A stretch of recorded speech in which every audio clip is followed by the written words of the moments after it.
Estamos iniciando nuestra noche, de esta tarde-noche, y vamos a reflexionar en la palabra acerca de cuál es la actitud que Dios tiene hacia nosotros, pero desde dos aspectos, ¿verdad? Porque uno es lo que yo espero que Dios piense de mí, y otra cosa es la realidad, ¿verdad?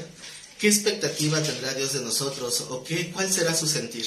A veces pensamos en lo que Dios quiere que yo haga, pero hoy quisiera que nos centráramos en cuál es el sentir que Dios tiene con nosotros, pero de una manera personal, no de la manera general, porque pues sabemos Juan 3:16, ¿verdad? O sea, Dios nos ama, pero el amor no siempre involucra el estar satisfecho con la relación de una persona, ¿verdad? Por ejemplo, si uno de nuestros hijos nos habla con una grosería, pues eso va a ocasionar un alejamiento, ¿no? O sea, va a hacer que nos sintamos mal. Entonces, si tu hijo te dice una grosería, ¿lo dejas de amar? Pues no, pero la relación se deteriora. Ajá. Ya, o sea, hay un pequeño alejamiento. Entonces, ese dolor que ocasiona hace que ya no sea igual que antes, hasta que por lo menos haya una restauración, ¿verdad? Pero si no, pues por lo pronto habría que tratar ese asunto. Entonces, desde esa perspectiva, ¿cuál será el sentir que tiene Dios hacia nosotros? El título de esta enseñanza es ¿y si Dios te aborrece? ¿Qué tal si ni siquiera te has dado cuenta, ¿no? De que a lo mejor Dios te puede aborrecer. Y yo pensando que soy su hijo, me tiene que amar. Ya me adoptó. Y lo podríamos ver de una manera muy fría, ¿no? Pero pues habría que considerarlo. Quisiera iniciar usando la historia del hijo pródigo para ilustrar el punto, aunque no vamos a analizar la parábola del hijo pródigo porque no es propiamente el tema, pero sí nos da un ejemplo de cómo es la situación de un padre con dos hijos, de la cual uno de los dos hijos pues se muestra ingrato, ¿no? Se muestra malagradecido con lo que el padre le ha dado. Normalmente el concepto general de la perspectiva de un padre es trabajo para mis hijos, ¿no? Porque sabemos que todo lo que logramos materialmente no lo vamos a llevar, ¿no? O sea, va a ser para ellos. Y muchos así dicen, ¿verdad? Quiero dejarle algo a mis hijos. Obviamente la primera herencia que tenemos que dejarles es la palabra de Dios, ¿verdad? Y junto con la palabra de Dios van muchos otros aspectos valiosos que la Biblia marca como perlas de sabiduría, ¿verdad? Que son la honradez, el trabajo duro, la entrega, el compromiso, disciplina. Esa es la verdadera herencia que tenemos que dejarle a los hijos. Pero cuando nos referimos a lo material le llamamos patrimonio, ¿no? ¿Qué patrimonio le vamos a dejar a los hijos? Y tenemos la historia del hijo pródigo donde un padre ha trabajado toda la vida para tener algo estable. La parábola nos muestra a un hombre de alguna manera exitoso en cuestiones del mundo, que tiene una hacienda productiva, tiene siervos, tiene gente que trabaja para él, y pues ha redituado, ¿no? Entonces estos dos jóvenes, los hijos de aquel varón, pues de alguna manera se ven como juniors, ¿no? Que lo tienen todo a la mano. Son los hijos del dueño. ¿Cuál es la perspectiva moderna de dos jóvenes en ese sentir? Pues juniors, ¿no? De privilegiados. Y a veces los privilegiados no valoran el esfuerzo, porque ellos no trabajaron todo lo que el padre trabajó. Nada más que tienen que hacer estirar la mano y reciben todo en bandeja de plata. Entonces uno de estos muchachos, el primogénito, pues sí conocen la historia, ¿verdad? Por eso no la estamos leyendo. Entonces nada más medio la vamos parafraseando un poquito la historia. El hijo dice, pues yo ya quiero mi herencia. ¿Para qué me espero hasta que te mueras? ¿Quién sabe cuántos años te vaya a dar el Señor? Pero yo ya quiero vivir, estoy en edad de conocer el mundo, y frases que a veces los jóvenes dicen, ¿verdad? Es que tú no me dejas vivir, me tienes aquí oprimido con tus reglas y siempre quieres que trabaje y que vaya a llevar al ganado a pastar y que yo necesito conocer el mundo ahorita que soy joven y fuerte y bla, bla, bla, bla, y cosas que tal vez podríamos haber escuchado. Entonces, ¿qué es lo que dice el papá? Está bien, no voy a pelear contigo. Si quieres tu herencia, pues vamos a hacer la repartición de una vez. Que queda claro que el papá sigue siendo el administrador de la hacienda, ¿no? Pero vamos a hacer la repartición. Cuando se tenían dos hijos, la herencia se dividía en 3 y no en 2, ¿se acuerdan por qué? ¿Verdad? porque el primogénito se lleva doble porción porque supone que es el que tiene que estar al frente de la familia. Cuando falta el padre recibe la herencia, pero tiene el doble ¿para qué? Para que tenga la capacidad de sustentar a la familia. Ajá. Entonces es una ilusión engañosa el hecho de decir voy a recibir el doble, cuando realmente el doble es para que también comparta con la familia. Y el que nada más recibe una tercera parte, pues eso es para él, para que él administre como él quiera. Entonces aquí estamos hablando del primogénito que recibe lo doble y pues se va. Digámoslo así, la hacienda mermó, ¿verdad? Porque se fueron 2/3 partes del trabajo de toda la vida de aquel hombre. Y entonces, ¿qué hizo aquel joven? Fue y desperdició el dinero con mujeres, porque pues así lo dice la escritura. Y entonces, no solamente malgastó todo. ¿Saben lo que significa pródigo, no? Desperdiciar. Aparte, cuando se acabó toda la herencia, entonces vino una escasez de alimentos, vino hambre sobre la tierra. Generalmente cuando en la Biblia habla de hambre sobre la tierra, quiere decir sequía. Porque cuando hay sequía, pues obviamente no hay agua, y si no hay agua no hay cultivos, y si no hay ni agua ni cultivos, el ganado se muere. Entonces era una caída de la economía global, ¿no? Entonces, ¿qué tuvo que hacer? Ya sin dinero, acostumbrado a despilfarrar dinero, y de repente no solamente ya no tiene, sino que tampoco encuentra trabajo. Ya no encuentra entonces hora de qué vivir. Se quedó sin nada. Entonces, pues la historia nos lleva a que termina ahí peleándose con los puerquitos que estaba apacentando para comer algo de lo que comían los puercos.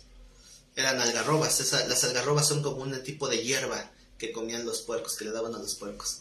Entonces, qué feo tocar fondo, ¿no? Llegar a ese punto.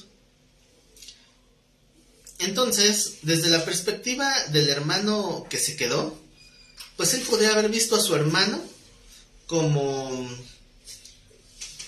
lo que es un pródigo, ¿no? O sea, un desperdiciado, un abusivo. Ah, mi hermano, cómo lastimó a mi padre y le valió, no le importó, y de todos modos se fue. Y tal vez puede tener esa molestia, pero la molestia del hijo que se quedó empeoró. Cuando regresa el hermanito, hasta usamos esa frase cuando llega el hijo desperdiciado, usamos la misma frase. Ahí viene el hijo pródigo, ¿verdad? Todavía de que abusa, y todavía viene, ay padre, perdóname, he pecado contra el cielo y contra ti. ¿Y qué hizo el padre? Sí, bonito, supuestamente, ¿no? Así. Pues es que por lo menos, ¿verdad? Pues por lo menos ya llegó, que llegue con una actitud cambiada. Peor sería que llegara el hijo pródigo, ¿y qué? Ya vine, ¿dónde está mi anillo? ¿No? ¿Dónde está mi cuarto? Pues podría ser peor, ¿verdad? Por lo menos él recapacitó. Y pues por lo menos habla palabras sensatas. Recordemos que el plan del hijo pródigo era decir, no soy digno de ser llamado tu hijo, por lo menos dame chamba, ¿verdad? Pero el papá no lo dejó terminar. Le bastó escuchar, he pecado contra el cielo y contra ti, y ahí lo interrumpe. Dice, ya, no digas más, con eso me basta. Ven, lo abrazó, dale un baño porque huele a puerco, póngale su anillo de autoridad, que es la señal de ser también el líder de la hacienda, y entonces vamos a hacer fiesta. ¿Qué habrá pensado? Si tú fueras el hijo menor, ¿qué habrías pensado? Ah, condenado. Mi papá tiene favoritos, ¿no? ¿Cómo es posible que yo sí me quedo aquí, yo soy fiel, yo no he tomado lo que ya es mío, sino que sigo produciendo, sigo trabajando para la guianza que está dando el padre?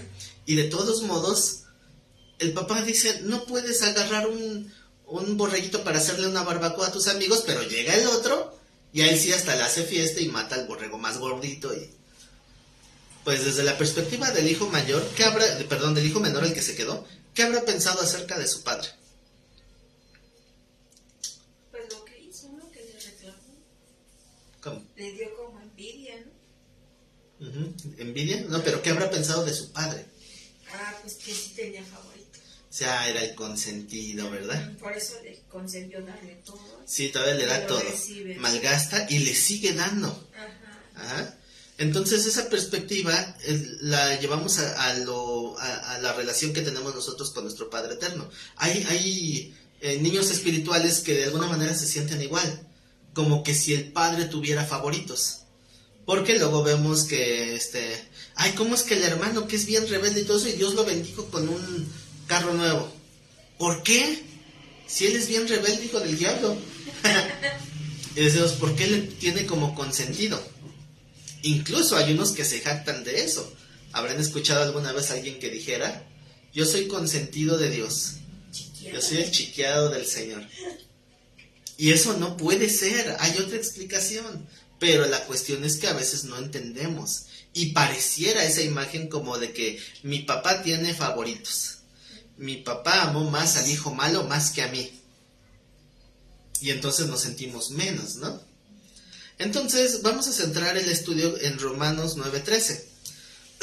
¿Qué dice Romanos 9:13? A ver, ¿quién vaya?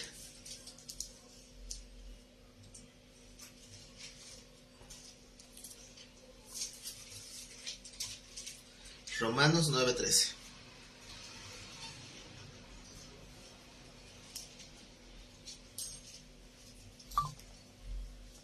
¿Ya están? ¿Pueden encontrar? ¿Qué dicen? Como dice la escritura, amé a Jacob y odié a Esaú. Esto dice como está escrito, Jacob amé, mas a Esaú aborrecí. Ajá. Entonces cuando leemos este texto aislado, pues se oye mal, ¿no? Se oye como un padre que da favoritismo, ¿no? Porque es una palabra que refiere a la voluntad del Padre Eterno, ¿no? O sea, Dios es quien está atribuyéndose la expresión de a quién amó y a quién aborreció. A Jacob amé y a Esaú, se me cae gordo. Es lo que nos da a entender, ¿no? Pero bueno. En nuestro lenguaje. Ajá. Pero pues vamos a empezar, o sea, obviamente hay muchas partes que mencionar y que analizar, pero pues no podemos empezar por el final, ¿verdad? Vamos a empezar por el comienzo de la historia y vamos a ver qué es lo que hicieron Jacob y Esaú, como para que Dios tenga un favorito, entre comillas favorito, obviamente, ¿no? Vamos a Génesis 25:31. Génesis 25:31.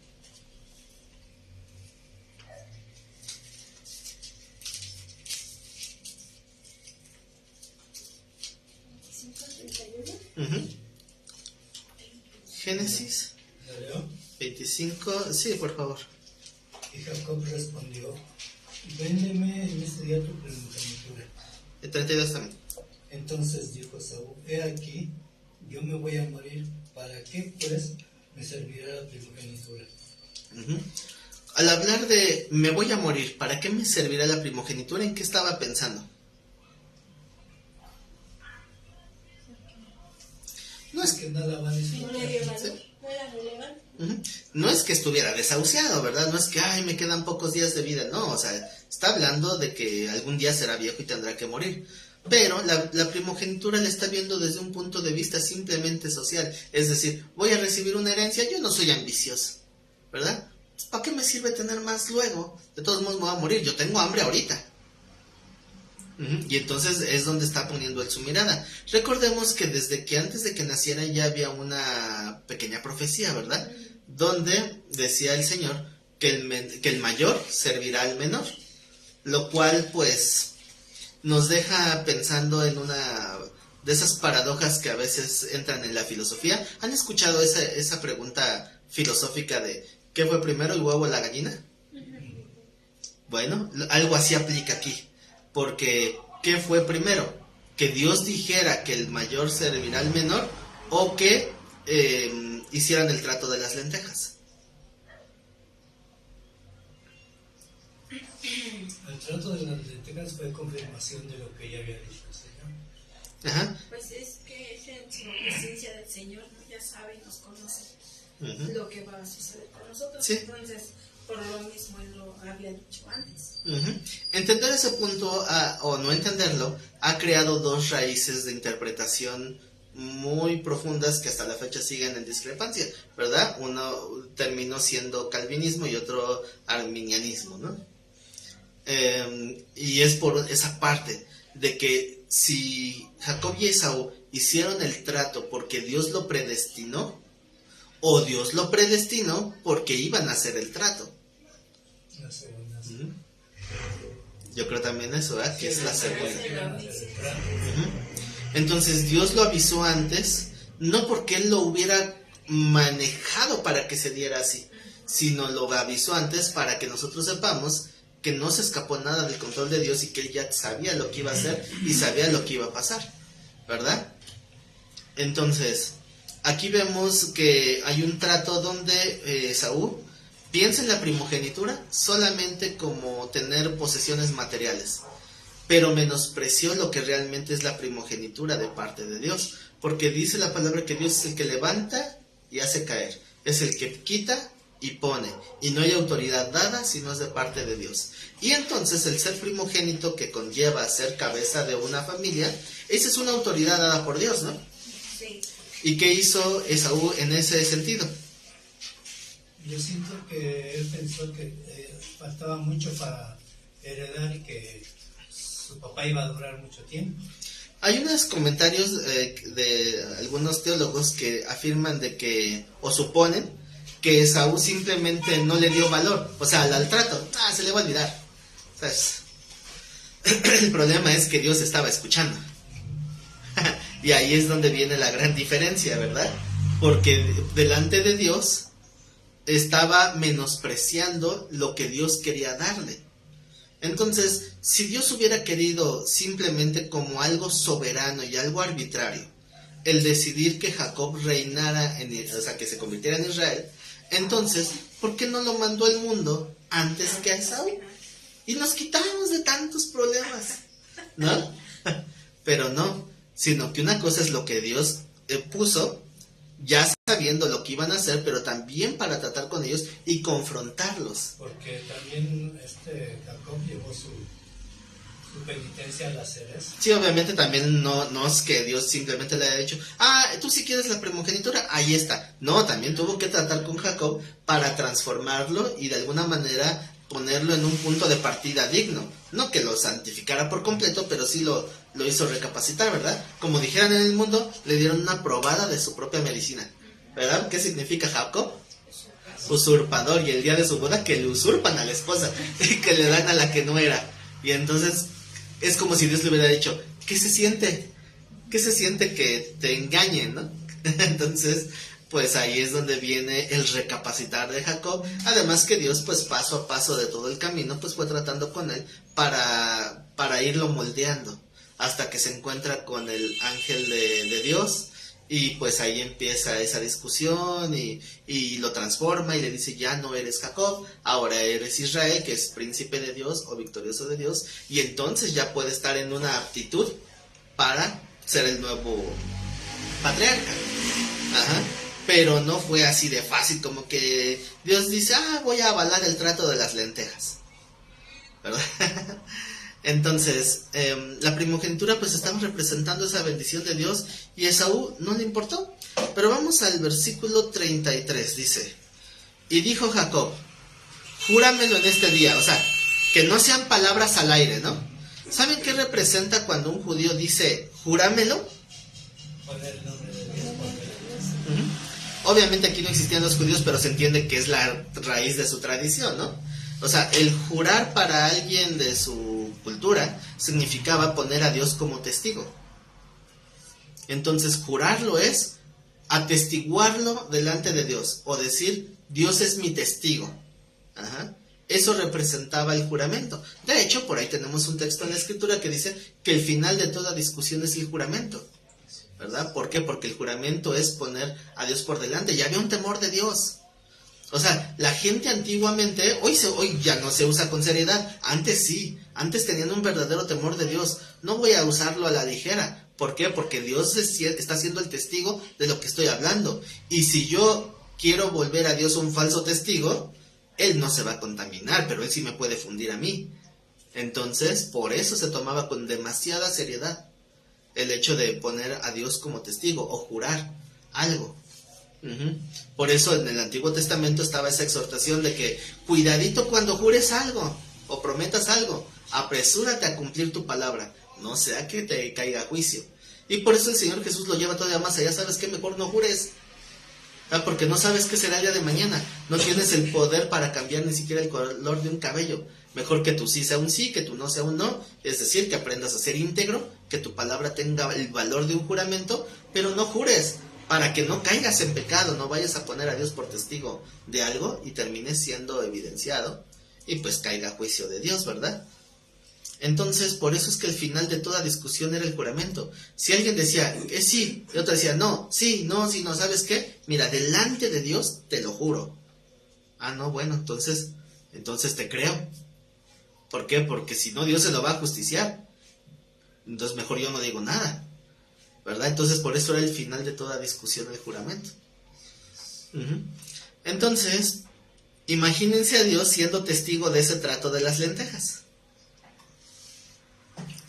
Entonces dice el texto, y dijo Jacob, júramelo en este día. Y él le juró. Y vendió a Jacob su primogenitura. Entonces Jacob dio a Esaú pan y del guisado de las lentejas. Y él comió y bebió y se levantó y se fue.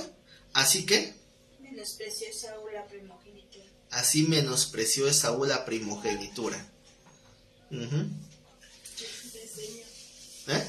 Aquí dice desdeñó. Desdeñó. La palabra original para menosprecio en hebreo es la palabra basá. Basá, que significa desestimar. ¿Con ese concepto? Con Z. ¿Basá? ¿Desestimar? Desestimar. También se puede traducir como abatir, desechar, despreciable. Tener en poca estima algo. O tener algo por vil. Entonces imagínense aplicar estos conceptos al regalo que Dios te quería dar. Desde aquí quiero que vayan tratando de ponerse en el lugar de Esaú. ¿Qué es lo que Dios te ha dado y que de repente menospreciamos? Desde aquí ya empezamos con problemas.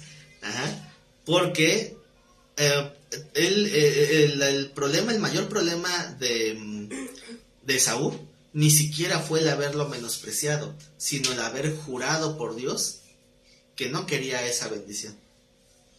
Que él estaba dispuesto a renunciar. O sea, cambiar la bendición de Dios por un plato de lentejas. Dicen algunos comentaristas que ha habido 2 comidas más caras de la historia bíblica: el fruto de Adán y Eva y este plato de lentejas. Costaron carísimos, ¿verdad? Carísimo. Hasta la fecha. ¿Y cuánto sufrió Esaú por ese trato posteriormente? Y Jacob nunca tomó la primogenitura. Bueno, hasta que ya reconcilió con su hermano. No, porque se dice que se fue con la gente que él tenía, no con el pueblo de... No, por eso, pero hasta que regrese ya, porque precisamente por eso se reconoce como el padre de las 12 tribus. O sea, al final sí terminan reconociéndolo como el linaje. Por eso es que los judíos le siguen diciendo que adoran al Dios de Abraham, Isaac y Jacob, no, si no diría Esaú.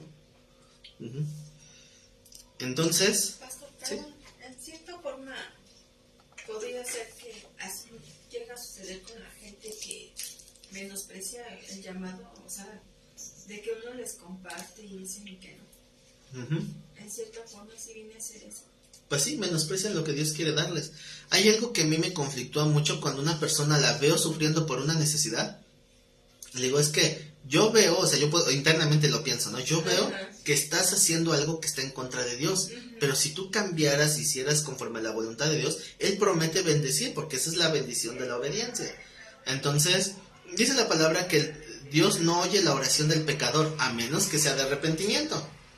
Entonces, si un pecador se arrepiente, Dios lo puede restaurar y lo puede guiar. Entonces, yo veo una persona que necesita esa guianza y le digo, ¿por qué no mejor te rindes a Dios? ¿Por qué no mejor confías en hacer conforme a lo que Dios quiere? Y pues vas a encontrar algo diferente. Y dicen, ¿y yo cómo sé que es cierto? Bueno, mira, está bien. Romanos 12 dice que si yo no me amoldo a este mundo, sino que transformo mi entendimiento, voy a corroborar que la voluntad de Dios es buena, agradable y perfecta. Ahí así lo dice, vas a poder verlo, comprobar. Entonces, a los que están aquí hoy, ¿han comprobado eso? ¿Que la voluntad de Dios es buena, agradable y perfecta? Sí. Y por lo regular, cuando esta pregunta a veces la hago mucho en otras iglesias, y casi siempre me dicen lo mismo. Sí, yo ya comprobé que la voluntad de Dios es buena, agradable y perfecta. ¿Por qué? Porque mientras más nos sometemos a la voluntad de Dios, más vemos la mano de Dios. Yo no puedo decir que ya comprobé, yo puedo decir que ya me comprobó Él. Bueno, pero es que el texto dice para que compruebes, ¿verdad? O sea, por eso. Porque Dios dice, amóldate a mí y no al mundo y vas a comprobarlo. O sea, es una manera de decir que llegará a nuestros ojos, ¿verdad? Que tendremos la percepción de que Dios está ahí. Entonces, desde ese punto de vista, pues lo vemos. No es que busquemos prueba, es que Dios evidencia la consecuencia. Entonces, cuando hablaba con una persona que estaba en contra de la palabra de Dios y me decía, es que son coincidencias. Le digo, es que mira, yo hago lo que Dios dice y tengo el fruto que Dios dice. Dice que es coincidencia.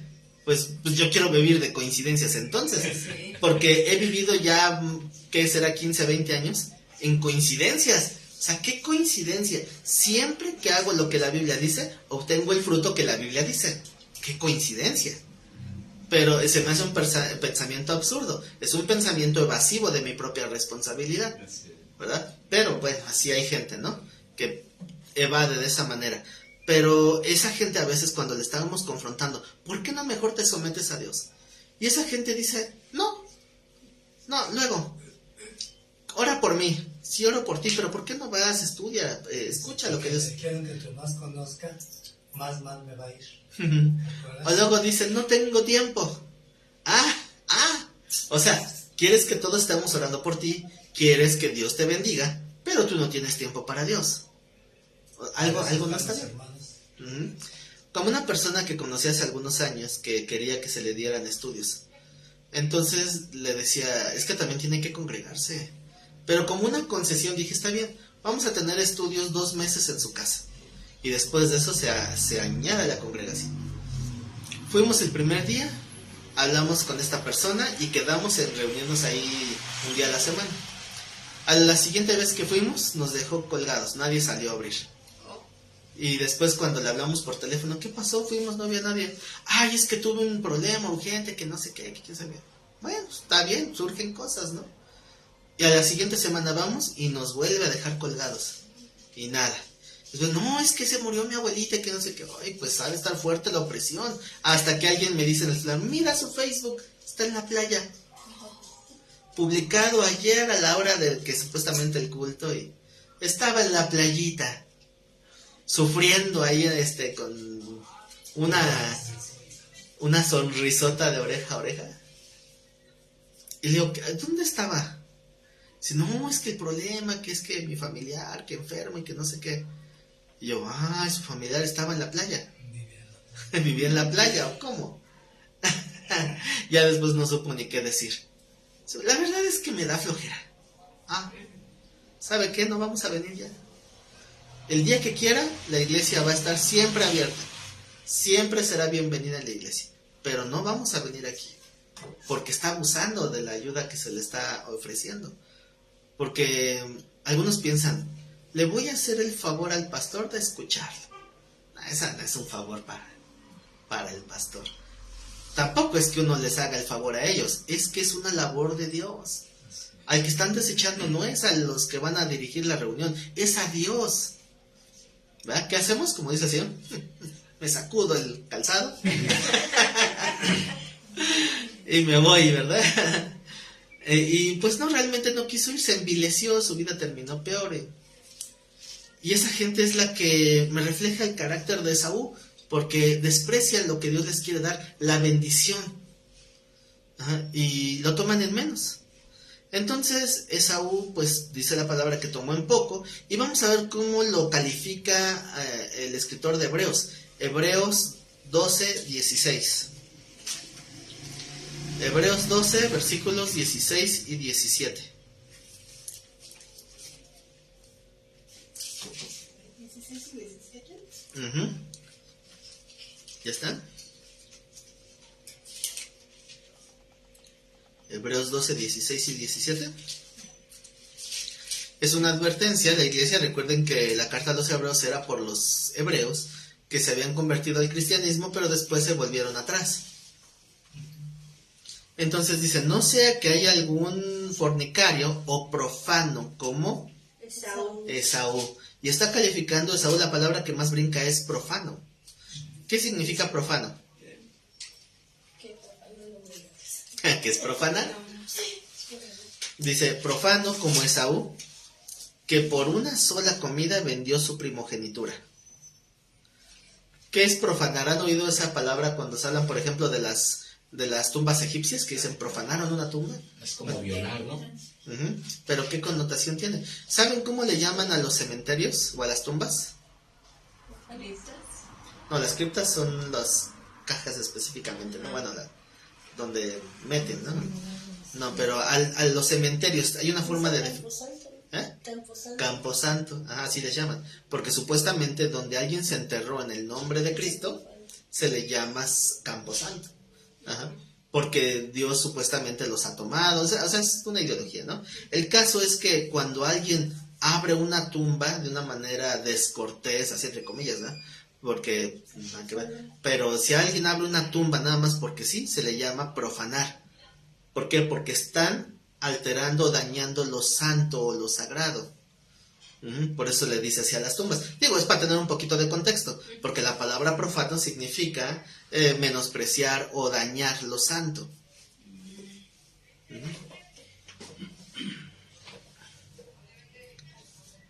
Algo que se considera como profano con mucha seriedad en el Nuevo Testamento era que alguien tomara en poco la cena del Señor, ¿verdad? Eso era profanar. ¿Por qué? Porque el ceremonial de la Santa Cena no es un ritual, es un ceremonial, es un recordatorio, un memorial. Entonces, estamos recordando la muerte de Cristo. Y si alguien está burlándose de ese pan o de ese vino, entonces el Señor manda un juicio, es lo que dice Pablo, ¿no?, en la carta a los Corintios. ¿Por qué? Porque de alguna manera están profanando algo que tiene seriedad. A veces estudiamos o a veces compartimos algún tema de la palabra y podemos hacer bromas o chistes, pero no cuando estamos en Santa Cena, o no cuando estamos hablando de algo que requiere seriedad, o sea, es considerar la santidad de Dios, ¿verdad? Entonces, si hacemos un chiste, no vamos a hacer un chiste que vaya a ofender a Dios, la otra vez hablábamos de ese tema, ¿verdad? Porque sería profanar. Entonces, cuando Esaú reconoce delante de Dios que no quiere lo de Dios, se le llama profano, porque menospreció lo santo que Dios quería darle. Y por eso se le llama así, profano como Esaú, que por una comida vendió su primogenitura. Dice el 17, porque ya sabéis que aún después, deseando heredar la bendición, y aquí ya lo dice bendición y no primogenitura, obviamente hace referencia a la bendición de su papá Isaac, porque le decía a su papá, ¿verdad? ¿Y no te queda otra oración para mí? Dice, pues sí, voy a orar por ti, pero ya no para primogenitura. ¿Por qué? Porque Isaac de alguna manera lo vio como que no estoy jugando con Dios. Si ya le pedí a Dios la primogenitura para tu hermano, con engaño como haya sido, pero yo no estoy jugando con Dios. Así que lo que dije. ¿Qué voy a decir? Señor, ¿qué crees? ¿Te acuerdas cuando te dije que bendijeras a mi hijo para la primogenitura? Fe te erratas. Donde decía Jacob debía decir Esaú. No, o sea, con Dios no se juega, y esa es la seriedad de Isaac. Por eso dice, no voy a dar otra oración, lo que dije ya lo dije, porque no estoy jugando con Dios. Entonces, eso es valorar la bendición de Dios. Y aquí por eso lo dice, ¿no? Deseó heredar la bendición y fue desechado. ¿Por qué? Porque ya vimos que Dios avaló de alguna manera el trato de las lentejas. La pregunta importante para entender todo el tema es, ¿Dios movió el corazón de Esaú para vender el plato de lentejas? No, ¿verdad? El texto no lo ha dicho para nada, ni lo ha insinuado, sino que todo lo que estamos viendo, tanto en Génesis como en Hebreos, está exhortando a la decisión personal de valorar lo que Dios ha dado. Dice el 17, lo vuelvo a repetir, porque ya sabéis que aún después, deseando heredar la bendición, fue desechado y no hubo oportunidad para el arrepentimiento, aunque la procuró con lágrimas. O sea, aquí el texto nos está diciendo claramente que Dios le dijo, no te doy chance de que te arrepientas. No confundan el arrepentimiento de una obra con el perdón, porque Dios podría perdonar, pero no va a cambiar de opinión conforme a las consecuencias que ya tienes. Es como una persona que comete un delito y termina preso, y estando preso le predican, y entonces dice, me arrepiento, ¿Dios me puede perdonar? Sí, Dios te puede perdonar. ¿Dios ya me perdonó? Sí, si eres honesto y entregas tu corazón a Dios, sí te perdonó. Entonces, ¿por qué no me dejan salir? ¿Por qué Dios no me saca de la cárcel? Porque lo que hiciste lo tienes que pagar. Son las consecuencias. En ese sentido no hay chance de arrepentimiento. Ujú. Entonces, ¿de qué le sirvió procurar ese arrepentimiento con lágrimas? Ya no. Y por eso hay que tener mucho cuidado con las decisiones que tomemos. Porque a veces las consecuencias pueden dar marcha atrás, pero no siempre. A veces podemos restituir el daño. A veces Dios dice, no, te aguantas. Preferiste un plato de lentejas, ¿verdad? Quédate con tus lentejas. ¿Qué fue de esas lentejas? Hace años que quedaron en el fondo de una letrina. Y la bendición que era para siempre, valió más en las lentejas. Tan es así que vivió con bullying toda su vida. Ajá. ¿Saben cómo decía? Cuando en el trato de las lentejas decía que por un guiso rojo, ¿no? Sí. Resulta que en el hebreo nos dice guiso rojo, es una sola palabra que es la palabra edam, así como el queso. Pero significa comida roja, o sea, por eso está algo así como guiso rojo. ¿Y cómo le decían a Esaú? Edom, que es rojo. Por ahí algunos comentaristas bíblicos ahí medio despistados pusieron, le decían Edom porque él era pelirrojo. Es que cuando nació, dice que cuando nació el bebé Esaú, él era rubio. Entonces, cuando buscamos la palabra rubio en el diccionario de hebreo, dice rojizo. Pero no, ese fue el concepto que le dieron posteriormente a esa palabra. Pero rubio solamente hablaba de color de piel o de pelo diferente hacia lo claro. Porque había solamente dos palabras para referirse a razas, o claro o oscuro. La palabra rubio o la palabra cus, que era negro. No era nada despectivo, o sea, no eran palabras despectivas. Eran simplemente para señalar razas y ya. Entonces, eran calificativos. Pero en su etimología más profunda, la palabra rubio no tenía que ver con pelirrojo. Pero como después le dicen el rojo, alguien ató cabos y dice, ya demostré bíblicamente que era pelirrojo. No es cierto. No. La historia y la tradición marcan que le decían rojo para que se acuerde de su plato más caro. De lo caro que le salieron esas lentejitas. Es como si dijéramos hoy, el dedo sobre la llaga. ¿Verdad? Le siguen diciendo. Echarle limón a la herida. Ajá. Entonces, vamos a leer una parte doctrinal que tiene que ver con la actitud de Esaú, que está en Mateo 12, 35 al 37.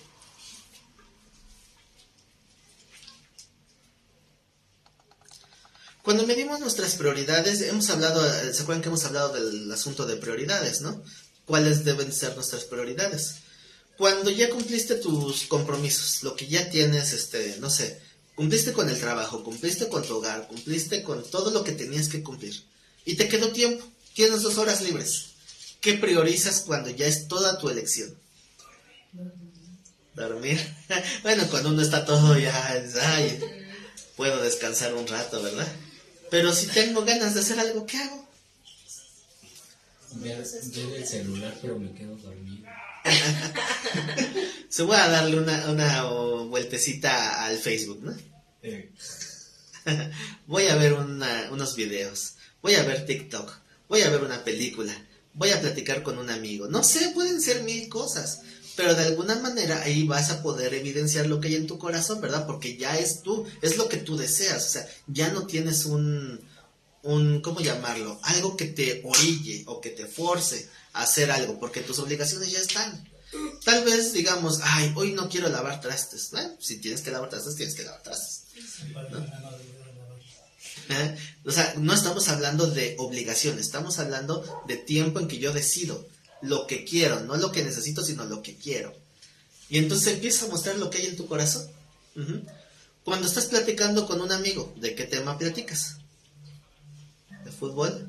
¿De la novela? No tengo amigos. ¿No? Qué triste. Bueno, pues nosotros somos hermanos, pero también somos ¿Sabes amigos. por qué no tiene amigos? ¿Por qué? Porque se acuerda que Jesús le dijo amigo a Judas. Dice, no me vaya a decir igual, ¿no? No, también se puede buscar a Judas. También. Sí, no. Entonces, el Señor alguna vez dijo, de la abundancia del corazón habla la boca, ¿no? Entonces, nosotros vamos a ir evidenciando en estas oportunidades lo que hay en nuestro corazón. Dice en Mateo 12:35, el hombre bueno obviamente es entre comillas, ¿verdad? Estamos hablando de buena actitud o de buena disposición. El hombre bueno del buen tesoro del corazón saca cosas buenas, y el hombre malo del mal tesoro saca cosas malas. Mas yo os digo que de toda palabra ociosa que hablen los hombres, de ella darán cuenta en el día del juicio. Fíjense cómo el Señor hace una comparativa del tesoro del corazón, precisamente con lo de las palabras, ¿verdad? Y si hay palabras ociosas, ¿qué hay en nuestro corazón? Ocio. ¿Qué significa ocio? ¿Estar sin hacer nada? ¿Estar sin hacer nada? ¿Estar sin hacer nada? Puede ser, no necesariamente. Estar haciendo algo que no es importante. Algo que no edifica, que no tiene provecho, que no sirve para nada. Ajá. Eso es nada. ¿Sí? Entonces, cuando ven videos de TikTok que nada más están haciendo bromas o cosas así, pues es algo que no tiene relevancia. Es ociosidad. Si por lo menos ven una prédica, un estudio y tratan de tomar notas o de ir aprendiendo, bueno, ya se está haciendo productivo, ¿no? Depende. Pero, ¿cómo aplicamos el concepto de ociosidad a la palabra? O sea, palabra ociosa. ¿Qué es una palabra ociosa? Antes... ¿sí?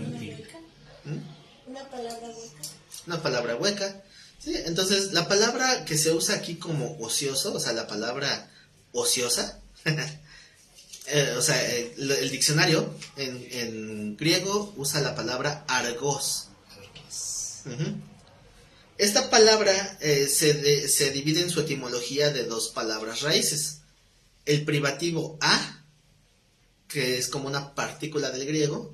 ¿Qué significa la a en griego? Sin. Y la palabra ergón, que significa hecho o acto. Entonces, si juntamos la palabra a y ergón, que sería argos, o sea, ya conjunto quedaría así, que significa sin hechos. O sea, no hiciste nada. O sea, no sirve para nada. La palabra argos se traduce así como inactivo, desempleado, ocioso o inútil. Entonces dicen, voy a hacer un ocioso para que por lo menos ya llegue a ser algo inútil. ¿No, verdad? Entonces, ¿qué es una palabra ociosa? Una palabra que no sirve para nada. Entonces, si voy a hablar con alguien y le voy a decir algo que ni le va a edificar, ni le va a dar consuelo, ni le va a dar fortaleza, no le sirve para nada, entonces ¿para qué hablo? Es como cuando llegan a hablar de alguien y te llegan con un chisme y dicen, oye, ¿por qué no vamos a confrontar al que dijo el chisme? Ay, no, se dice el pecado, no el pecador. No, entonces se vuelve palabra ociosa, ¿no? Porque no sirve para nada, nada más para dañar el corazón de alguien. No tiene fruto, no tiene beneficio. Entonces, ¿cuál fue la palabra ociosa de Esaú? ¿Para qué quiero la primogenitura? Me voy a morir de todos modos. Esas son sus palabras ociosas. ¿Y qué es lo que dice el texto? De toda palabra ociosa que hablen los hombres, de ella darán cuenta en el día del juicio. Entonces imagínense a Esaú diciendo, Señor, ¿por qué me dejaste llorando y no me concediste la primogenitura? ¿Dijiste o no dijiste que no te interesaba? Entonces, sosténgase en su palabra, ¿no? O sea, lo dijiste, lo tomaste en menos. Ahora, para que sepas que hay consecuencia. Imagínense si no hubiera consecuencia de nada de lo que hacemos, lo que decimos. Entonces, menospreciar la bendición de Dios puede llevarnos a hablar ociosamente, ¿verdad? ¿Cómo sería un ejemplo de hablar ociosamente despreciando la bendición de Dios? Tal vez podría ser cuando decimos, es la hora del culto, pero hace mucho frío. Se ve que ya va a llover. Entonces, bueno, al fin y al cabo, pues, me reúno todas las demás reuniones, así que un día no pasa nada. Bueno, tal vez ya estamos hablando ociosamente, porque en nuestro corazón estamos queriendo justificar mi deseo de quedarme. ¿Y si lo pienso también vale? También. Pues, Ahí es donde se genera todo, ¿verdad? En la mente. Pero bueno. Pero aquí estoy. Bueno. Recuerden que las tentaciones es imposible evitarlas. Lo que decidimos hacer es lo que ya tiene valor. ¿verdad? Como, ¿se acuerdan la famosa frase de Martín Lutero? No dejar que las aves aniden. Ujú. Dice, nosotros no podemos evitar que un ave vuele sobre nuestra cabeza, pero sí podemos evitar que hagan un nido sobre nuestra cabeza. Así son las tentaciones. Pueden pasarnos por la cabeza. ¿Sí? Y si mejor no voy porque tengo flojera, bueno, ahí está la tentación. ¿Qué es lo que vas a decidir hacer? Si tú dices, bueno, no voy a poner un pretexto. ¿Qué crees? No pude ir, ¿no? Ahí me conecto en la transmisión y resulta que ni se conecta, ¿no? Ni eso. Bueno, ya fue. Yo sí me conecté, pero nomás para que no cancelaran. Claro que eran las instrucciones. Bueno, entonces ya confesó que no era porque quisiera, era para que no cancelara. Y ya cuando vi que entraron los demás, ya dije, ya no voy a salir, ya no canto. Ya me voy a salir. Qué mala onda, ¿eh? No sé, las instrucciones. Las instrucciones. Sí. Bueno, el chiste es que a veces las tentaciones pueden llevarnos a pecar desde una simple palabra, ¿verdad? Palabras ociosas. Cuando hablamos ociosamente ante alguien, bueno, es el efecto que causamos en la persona. Pero cuando hablamos en contra de Dios no necesitamos pronunciarlas, porque pues, el Señor conoce lo profundo de nuestro corazón. Así que, aunque no lo digas en voz alta, ¿verdad? Y podríamos caer en ese menosprecio. Uh-huh. ¿Qué tal si Dios dice, voy a predicarle a fulanito? Ay, está re lejos. No tengo frío. Tengo frío. No, porque lo vas a perdonar. Señor, manda a alguien más. Sí, porque lo va a perdonar, dice. Como Jonás. Sí, bien, Jonás. No, porque lo vas a perdonar. Sí, se confía porque no hay ballena cerca. Pero ya mandará a alguien más, Dios. Ajá. Entonces, después de analizar un poquito el menosprecio de Esaú, regresamos a la reflexión inicial, donde dice, a Jacob amé, mas a Esaú aborrecí. ¿Habría una razón para que Dios menospreciara a Esaú? Pues yo creo que después de haber visto la historia queda muy claro, ¿no?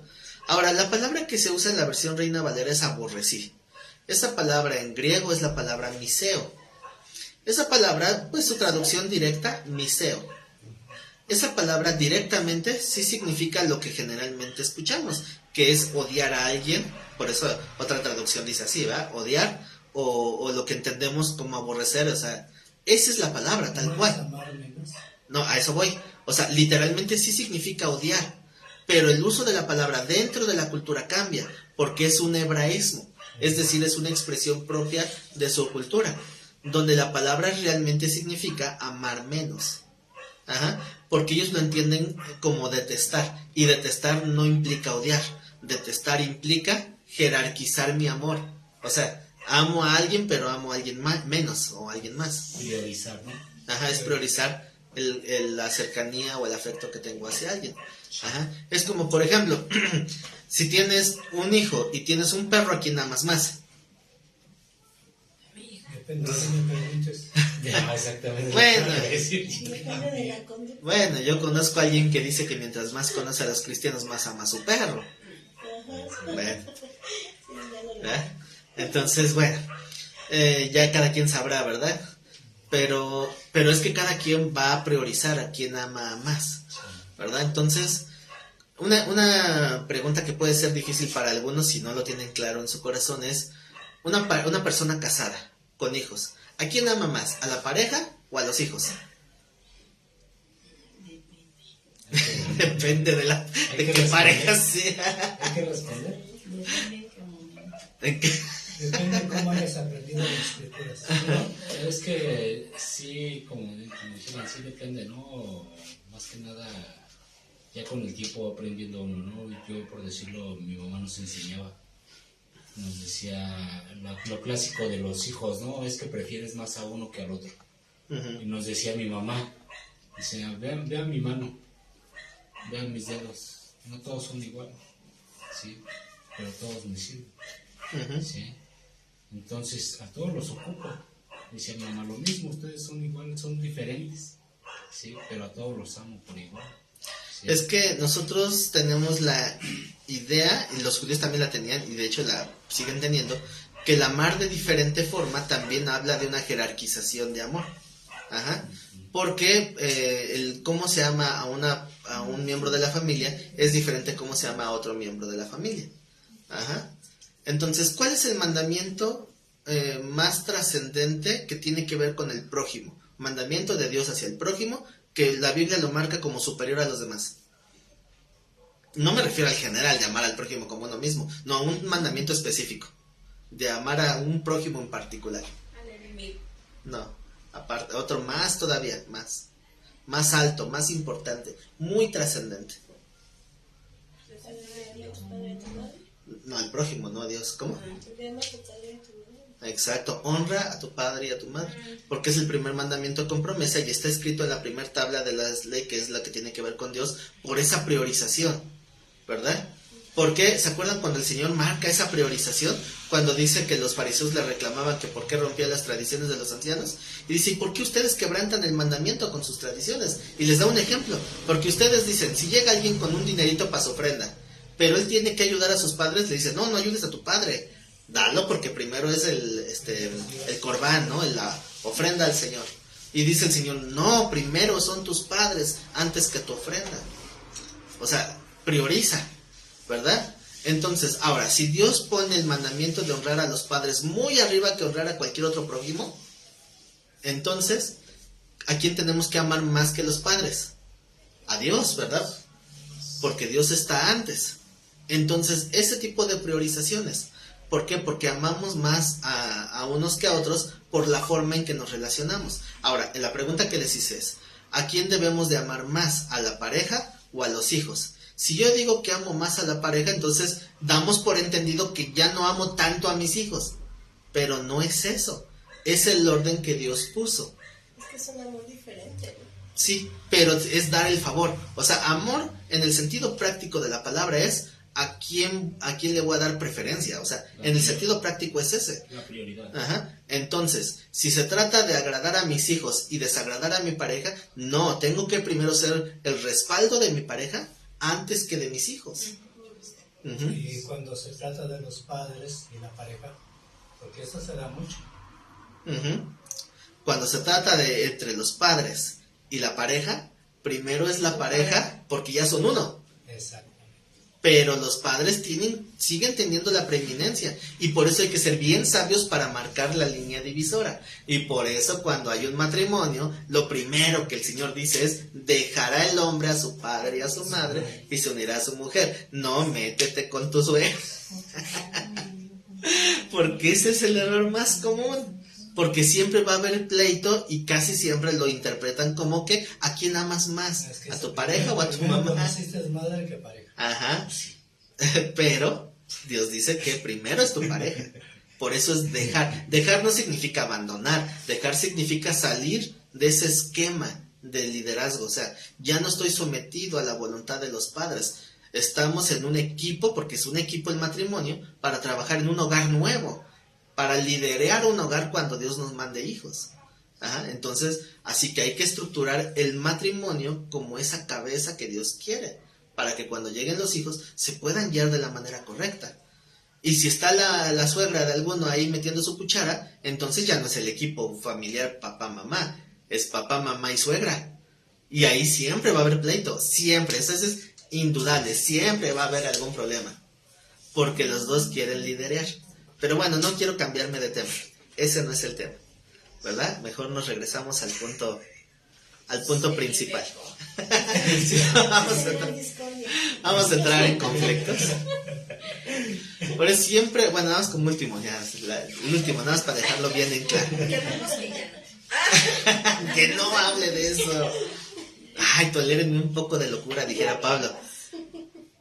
Siempre que doy consejería prematrimonial, siempre les digo, no te quedes en casa ni de tus papás ni de tus suegros. Como sea, un cuartito chiquito, lo que sea, pero que sean ustedes, para que juntos construyan. Ajá, no que tengan que verse ahí sometidos a la autoridad de la casa donde estás, porque estás en una casa de alguien, tienes que someterte a la autoridad de esa casa. Y eso no es lo correcto. Entonces digo, no importa si tienen que rentar un cuartito de 2x2 y no tener nada más que una colchoneta y tal vez una parrillita o no sé, no importa. pero es empezar así, juntos, para construir juntos un hogar. ¿Ah? Pero, bueno, a veces me ha pasado que se dan los consejos y les entra por un lado. Yo como Pilato, me lavo las manos. Lavo las manos y vivo aparte. Sí, yo por eso vivo aparte. Entonces, para comprobar, porque hay quien tiene conflicto con esta palabra, ¿no? Porque es una palabra cultural de los hebreos. En nuestra cultura peleamos con el concepto. En nuestra mente choca porque se nos fue enseñado diferente. Les voy a mencionar dos textos. El primero es Lucas 14:26, que seguramente todos conocen. Dice el Señor Jesús: si alguno viene a mí y no aborrece a su padre y a su madre, y mujer e hijos, hermanos, hermanas, y aún su propia vida, no puede ser mi discípulo. Entonces, si lo entendemos en nuestro lenguaje, es despreciarlos, odiarlos, así lo entendemos en nuestro idioma. Ajá. Pero es esta palabra de jerarquizar el amor. Ahora, Mateo 10:37 nos habla el mismo punto, pero con otras palabras. Mateo 10:37 dice: el que ama a padre o madre más que a mí, no es digno de mí. Y el que ama a hijo o hija más que a mí, no es digno de mí. ¿Se dan cuenta? Es lo mismo.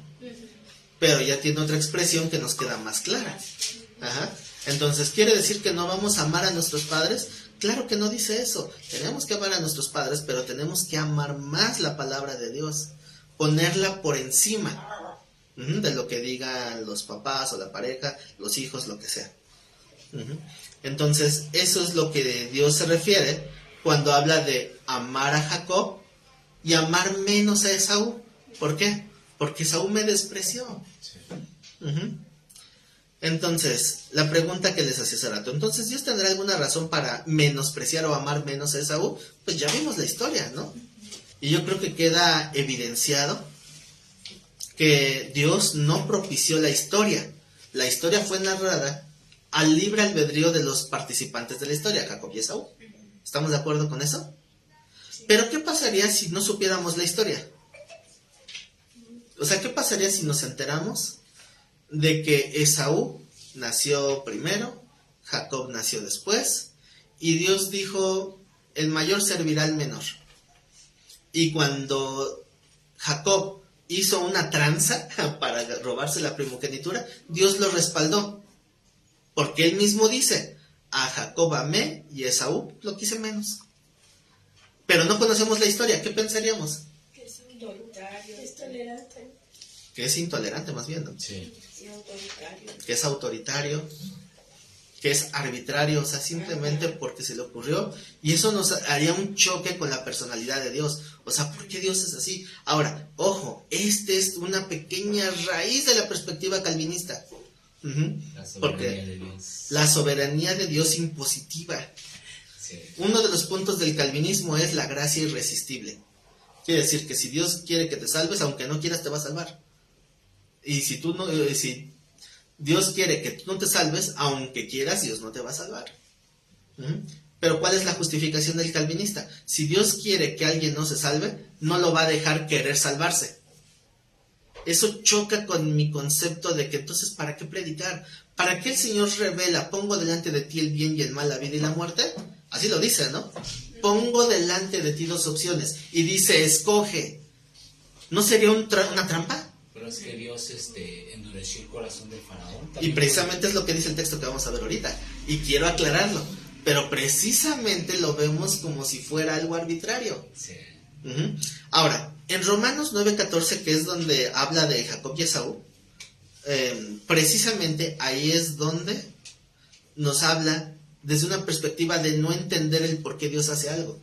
Pero cuando vemos la historia vemos que sí había razón. Pero si no conocemos la historia, vamos a caer en la tentación de querer juzgar la soberanía de Dios, que sí tiene una razón, pero tal vez tú no la entiendas. Eso es lo más importante. Dios sí tiene una razón por la cual decide algo, pero el punto es que quieres que te diga por qué y no lo vas a entender. ¿Cuál es la raíz cuadrada de 25? ¿Se la saben? Sí. 5. ¿Por qué? Es que mira, la raíz cuadrada, o sea, tal vez no lo vas a entender. O sea, ¿sí me explico? Sí. Tal vez no nos puede dar toda la explicación porque tal vez ni siquiera tenemos la mente tan amplia para entender todo lo que Dios sí ve y nosotros no vamos a ver. Y Dios no está obligado a darnos explicación. Entendiendo esto, vamos a leer Romanos 9:14. ¿Ya están ahí? Sí. Dice Romanos 9:14. ¿Qué pues diremos? ¿Que hay injusticia en Dios? Recuerden que el contexto anterior es: a Jacob amé, a Esaú aborrecí. ¿Qué diremos? ¿Que hay injusticia en Dios? En ninguna manera. Pues a Moisés dice: tendré misericordia del que yo tenga misericordia, y me compadeceré del que yo me compadezca.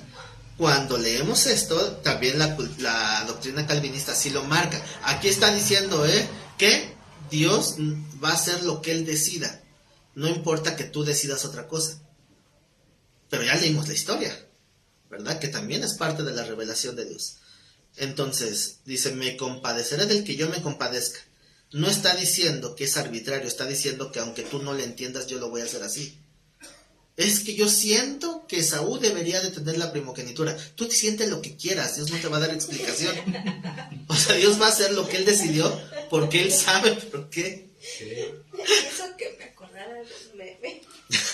Está diciendo que no vean ociosidades, hermana. No dijo que no veamos. Bueno, pero me sirve de ejemplo, ¿no?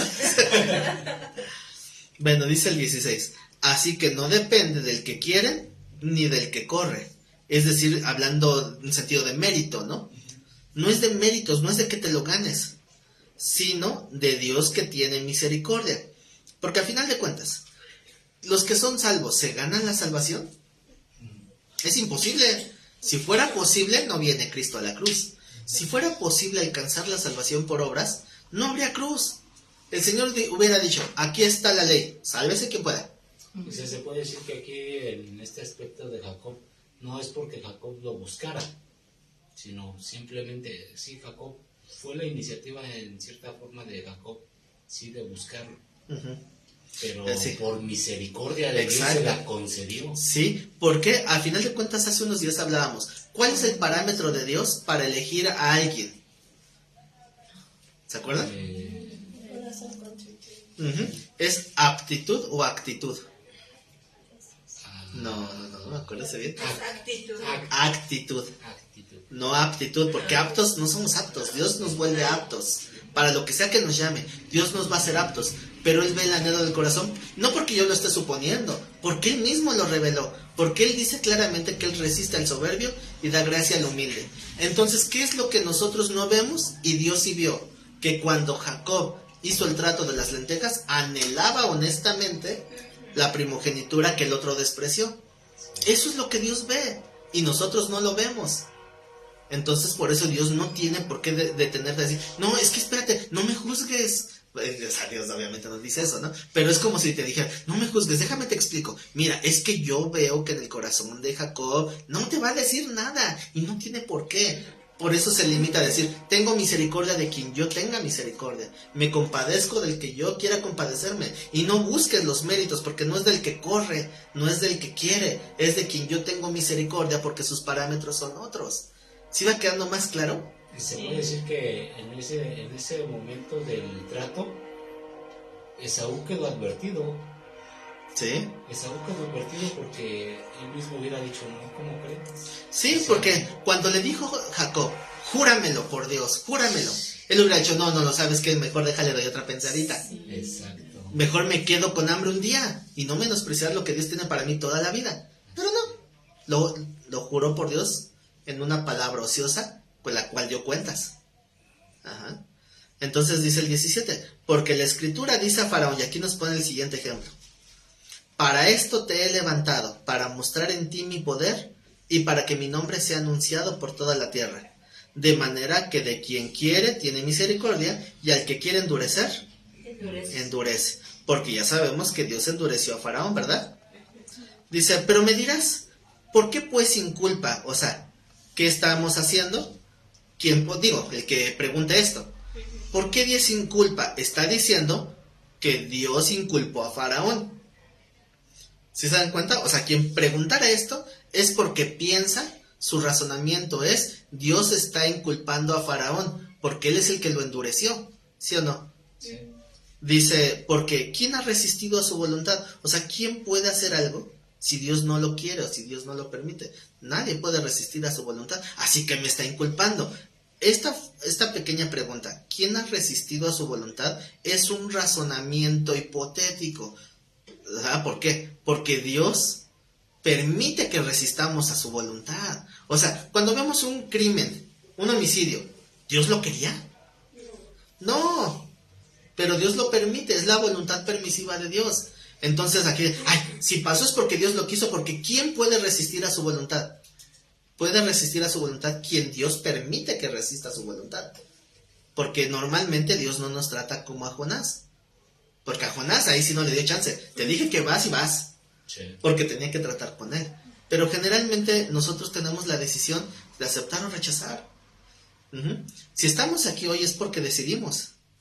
Y si alguien pudo y no está, es porque no quiso. Digo que pudo y no está, ¿verdad? Obviamente quien no puede, pues no va a estar. Bueno, pero aquí Jonás se puede decir que fue forzado, pero también porque hasta cierto punto Jonás era siervo, conocía de él y sabía, y Dios conocía que Jonás, no sé, a pesar de que no lo obedeció, ¿sí? No lo iba a despreciar a Dios. Así es. Vamos a poner un ejemplo de que asaltan un transporte público. Ya sé que eso no pasa, ¿verdad? Pero vamos a poner un ejemplo, ¿no? Asaltan un transporte público y ahí van 3 cristianos. Uno es un carnalote que realmente va ahí nada más por mera religiosidad, no tiene realmente comunión con Dios. Otro, pues sí es honesto, pero anda ahí también medio mal, ¿no? Y tenemos al espiritual. Entonces nuestra lógica nos dice, al espiritual lo libra y a nosotros a lo mejor no. Y al que está ahí en falso menos, ¿no? Pero vamos a suponer que el que está ahí titubeante, que está entre sí, que no, Dios lo salva de que él no le haga nada ni le quita nada. Y al que es espiritual, Dios permite que le quiten todo, tal vez que hasta le den una golpiza. Entonces nosotros juzgamos, ¿por qué inculpa a Dios? Bueno, Dios no te tiene que explicar que a lo mejor que el espiritual quiera tratar algo con él, un estorbo en su corazón, no te lo tiene que explicar. Y del otro que está luchando le está dando un aliciente para que vea ese respaldo de Dios. Y el otro ni lo peló, porque no es su hijo. No. Es solo un ejemplo. Sí. Pero el punto es que Romanos 9:14, hasta donde llevamos ahorita, no está hablando de que Dios sea arbitrario, está hablando de que no te tiene que explicar sus razones. Sí. Ajá. Entonces, cuando habla de endurecer a Faraón, dice, lo va a endurecer porque tiene propósito. Ahora, dice, pero me dirás, estoy leyendo el 19, pero me dirás, ¿por qué pues inculpa? Porque ¿quién ha resistido a su voluntad? Mas antes, oh hombre, ¿quién eres tú para que alterques con Dios? O sea, ¿tú crees que disciernes mejor que Dios el por qué?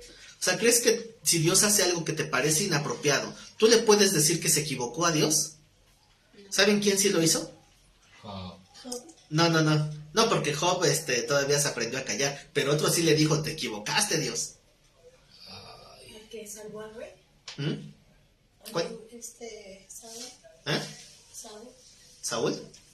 No. Le dijo a Dios que se equivocó. Saúl simplemente quiso ser bueno y pensó que le iba a dar chance a Dios. No. Tal vez ni siquiera lo habían visto desde ese punto de vista. Pero estoy hablando de Pedro. Cuando el Señor le dice, es necesario que vaya y muera en la cruz. Y le dice, no. Ni se te ocurre. Ni se te ocurra. Que de ninguna manera te acontezca esto. O sea, directamente le dijo al Señor, estás mal. Y el Señor que dijo, es necesario. O sea, el discípulo diciéndole al maestro, te equivocaste, ahora sí la regaste. ¿Y qué le dice el Señor? Apártate, Satanás. O sea, porque no te cae el 20, no disciernes lo espiritual.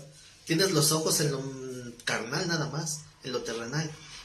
Entonces, es lo mismo, ¿verdad? ¿Quién eres tú para que alterques con Dios? Si Dios dice es blanco, si Dios dice es negro, es negro. Entonces, Dios no está obligado a darte cuentas por algo que hace.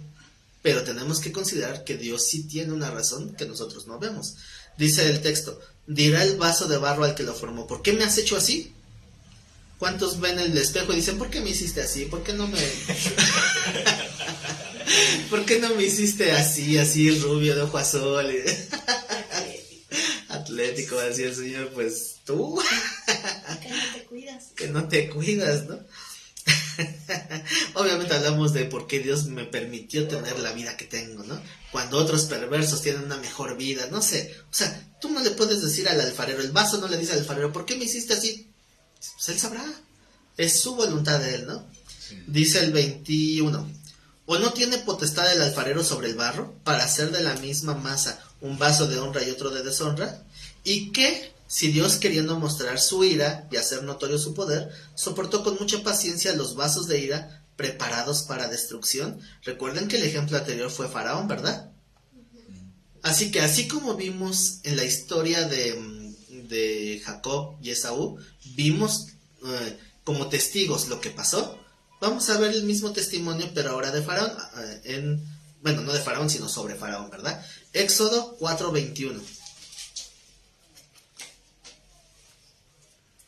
Cuando leemos el texto de Romanos acerca del Faraón, parece ser que Dios quiso, simplemente porque quiso, endurecer a Faraón. Necesito a alguien con quien desquitar mi ira. ¿Quién? Este me cae mal. ¿No? Ahora sí, ira. No, perdóname, no, lo siento, te tengo que endurecer porque ya decidí demostrar mi ira en ti. O sea, eso es lo que parece Romanos, lo cual a muchos les cuesta trabajo entender. Ajá. Vamos a Éxodo 4:21. Dice, y dijo Jehová a Moisés, cuando hayas vuelto a Egipto, mira que hagas delante de Faraón todas las maravillas que he puesto en tu mano, pero yo endureceré su corazón, de modo que no dejaré ir al pueblo. Aquí ya está advirtiéndolo, ¿no? Sí. O sea, que él va a tratar el corazón de Faraón para que no los deje ir. Así que no es como en la película, que dicen, ¿por qué endureció su corazón? No, o sea, Moisés ya sabía. O sea, él ya sabía que las 10 plagas iban a ocurrir, ¿verdad? Pero dice en el 22, y dirás a Faraón, Jehová ha dicho así, Israel es mi hijo, mi primogénito. ¿Por qué Israel es su primogénito? Porque Israel lo habla como nación, y la nación de Israel es su primer nación, no la única. Todas las naciones serán de él, ¿verdad? Pero esa es la primera. Por eso dice mi primogénito. Aquí viene el texto importantísimo, porque lo que estamos leyendo en Éxodo es historia o doctrina. Historia. Es una narración histórica. Y dice el 23, ya te he dicho, fíjense en qué tiempo está conjugado. Pasado. Ya te lo dije. ¿Qué te dije? Que dejes ir a mi pueblo para que me sirva. ¿Y qué dice después? Más. No has querido dejarlo ir. Así que si creemos que Dios dice la verdad, lo cual es retórico, obviamente Dios dice la verdad, entonces Dios está afirmando que tuvo un trato previo con Faraón, o sea, trató con él. Y le dice, ya hablé antes contigo, que dejes ir a mi pueblo. ¿Y qué le respondió Faraón? No quisiste. Esto no nos dice cómo ocurrió. O sea, la Biblia no nos dice el trato previo con Faraón porque era entre ellos, ¿tú qué te metes? O sea, pero le está diciendo Dios a Moisés, acuérdale a Faraón que yo ya le había dicho. Así que cuando dice, no has querido dejarlo ir, ¿en voluntad de quién estuvo lo que pasó después? En la voluntad del Faraón, porque él no dejó ir al pueblo. Así que no fue arbitrario de Dios, ¿verdad? Hubo una razón. Mas no has querido dejarlo ir. He aquí, yo voy a matar a tu hijo, tu primogénito. ¿Por qué va a matar a su hijo primogénito? Porque tú quieres acabar con mi primogénito. Y si alguien te dijera, voy a matar a tu hijo, tú dirías, a ver si te dejo, ¿no? O sea, es la perspectiva de Dios como padre. Dice, porque Israel es mi primogénito y te pedí por la buena. Porque no sabes con quién te metes. Te pedí por la buena que lo dejes ir y no quisiste. Entonces, yo ya decidí matar a tu primogénito y en el camino voy a mostrar mi ira y hacer notorio mi poder, como dice Romanos. Ajá. El juicio ya estaba dado. ¿Fue arbitrario Dios? No. La historia bíblica, no estoy hablando nada fuera de la Biblia, la Biblia dice que Faraón dio el motivo. Pero igual, si no conocemos este texto, muchos no conocen este texto y dicen, Dios simplemente quiso endurecerlo porque sí. No, la misma Biblia nos da la respuesta.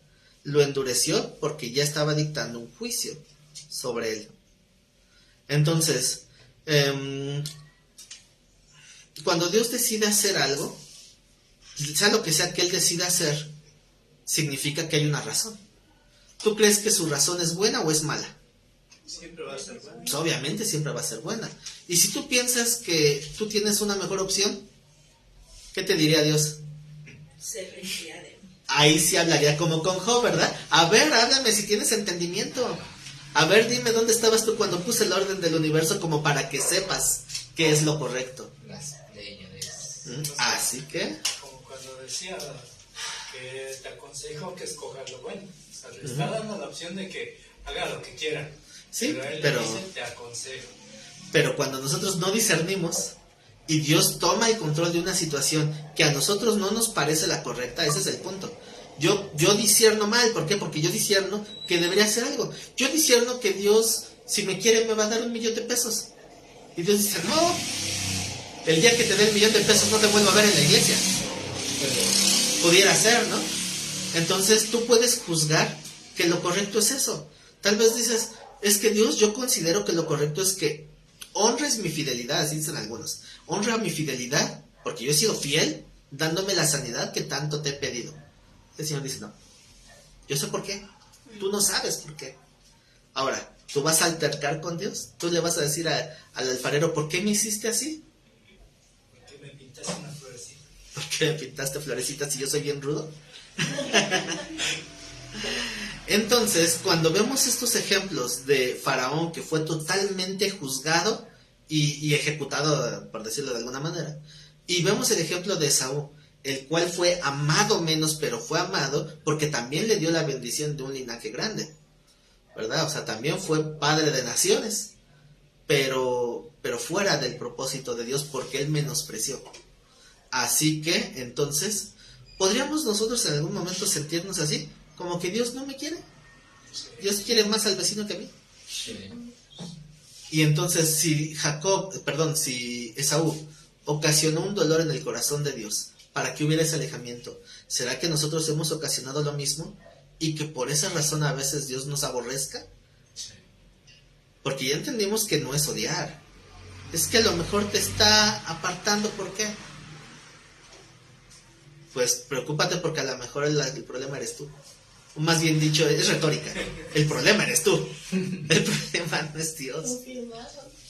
O sea, eso es seguro. El problema no está en Dios, el problema está en ti. Nada más que nuestra carnalidad no nos permite ver, Señor, ¿por qué me has aborrecido? Piénsale. Piénsale, porque Dios no fue el culpable. Si tu relación se deterioró como la de Esaú con Dios, piensa por qué. ¿Qué hiciste o qué no hiciste? ¿Qué no hiciste? Como hablando de la hermana, decía, me acordé de un meme, yo también me acordé de otro meme. El del bebé, ¿verdad? Que dice un bebé llorando, dice, Dios mío, ¿por qué a mí? Y abajo sale riendo, sí, ya me acordé por qué. Así, ¿no? A veces nos acordamos ya por qué, pero a veces ni siquiera queremos pensar, porque en nuestro propio sentir nos sentimos buenos. Entonces, si Dios nos está guardando esa distancia, si yo me siento aborrecido por Dios en ese contexto de que me ama menos, entonces no tengo que juzgar a Dios, tengo que juzgarme a mí. Si Dios, mi relación con Dios se deteriora, no es culpa de Dios, es mi culpa. Sí. Así que yo tengo que analizarme y juzgarme a mí, porque a lo mejor yo me estoy apartando y estoy refugiándome en mi propia soberbia, en sentirme bueno, en sentirme santo. Cuando el Señor, si tú le dices al Señor, soy santo, bueno, por lo menos lo vas a hacer reír. ¿Qué te dices? Soy santo. Santo, santo mi hijo. Tú, échale ganas, ¿verdad? Porque su hijo sí es santo. Nosotros estamos en ese camino, pero no estamos lejos.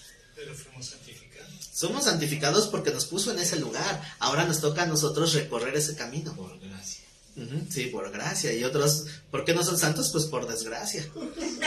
Ya es cuestión de que nosotros nos pongamos las pilas.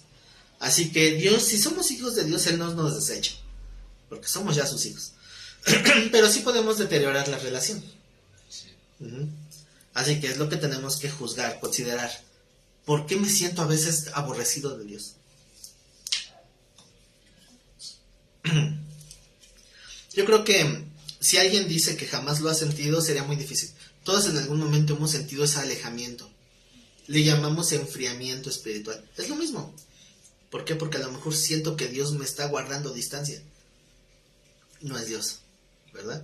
Y tal vez Dios nos está exhortando, porque tal vez Dios dice, yo quiero amarte más, pero no te dejas, o sea, no te dejas amar.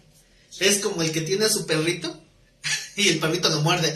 Yo te quiero acariciar, apapachar, y muerde. Así estamos como perritos violentos delante de Dios, queriendo morder la mano que nos da de comer. Ajá. Porque nosotros menospreciamos y después sentimos que Dios no me quiere. Yo creo que las palabras duras de Romanos es para que nos tomemos con esa rudeza. Si quién eres tú para pelear con Dios, no te atrevas a juzgar la razón de Dios, porque si alguien está mal, no es Él, eres tú. Y con eso en mente, les invito a que hagamos una oración. Vamos a inclinar nuestro rostro. Mi amado Padre, sabemos, mi Dios, que tú eres bueno y eso no podemos ni siquiera ponerlo en tela de juicio. Tú eres bueno, tú eres santo. Y aunque nosotros intentamos aprender ese camino de santidad, pues caemos en errores. Nuestro discernimiento no alcanza para tener certeza siempre. A veces somos confundidos porque nuestro corazón engañoso tratamos de domarlo, pero aún así a veces nos confunde. Por eso, mi Dios, necesitamos de tu sabiduría, de tu discernimiento, y sobre todas las cosas necesitamos de tu misericordia, porque a quien le fallamos es a ti y solamente a ti. Podemos tal vez lastimar el corazón de alguien cercano a nosotros, pero cuando lastimamos tu corazón a veces ni siquiera lo valoramos. Y tú, mi Dios, pones una distancia, y esa distancia es la que nosotros propiciamos. Permite, mi Dios, que estemos siempre reflexivos acerca de tu voluntad, que tú nos permitas encontrarte, que nos permitas verte en todas nuestras decisiones, que no nos olvidemos de ti, que nuestra relación crezca, que nuestra relación se fortalezca, que siempre nos sintamos cercanos y amados. Permite, mi Dios, que el tiempo que estamos contigo sea para una edificación aún mayor. Sigue extendiendo tu misericordia cada mañana sobre nuestra vida, para que alcancemos esa fortaleza, para que alcancemos ese perdón, que tú nos restaures, no lleguemos al punto de hablar palabras ociosas y que terminemos profanando tu bendición. No queremos, mi Dios, caer en el error de Saúl, que después con lágrimas anhelaba esa bendición y no le concediste el arrepentimiento.